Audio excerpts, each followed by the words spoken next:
Dosa counter open చేశాను, వచ్చేయండి order తీసుకుంటాను. అట్ల తద్దెలు అని చెప్తూ వస్తున్నాను, వీడియోస్ పెడుతున్నాను కదా. అట్ల తద్దెల్లో మెయిన్ ఏంటి, అట్లే కదా. సో ఇప్పుడు ఆ అట్లు వేయడానికి మేమందరం ప్రిపేర్ అయ్యాము. స్టవ్లు పిండి అంతా రెడీ చేసి పెద్దవాళ్ళతో ఫస్ట్ వేస్తే మంచిదని చెప్పి అమ్మమ్మ చేత వేయించాము.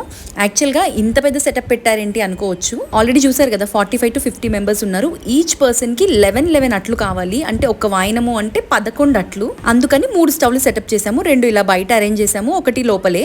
ఒక్కో స్టవ్ కి 2 బర్నర్లు కదా, 6 మెంబర్స్ ఎట్ ఏ టైం వేయొచ్చు అనే థాట్ తో మేము నలుగురము అయితే చిన్న చిన్న అట్లు వేసుకుంటున్నాము. ఎందుకు అంటే మేము వేసుకున్నట్లు మేమే తినాలి. ఆ 11 మేము ఆర్ మా హస్బెండ్ తినాలంట.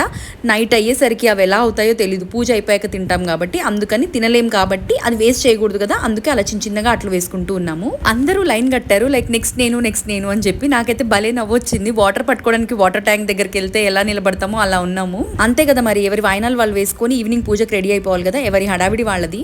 చలో నెక్స్ట్ షాట్ లో కలుద్దాం. Bye, take care.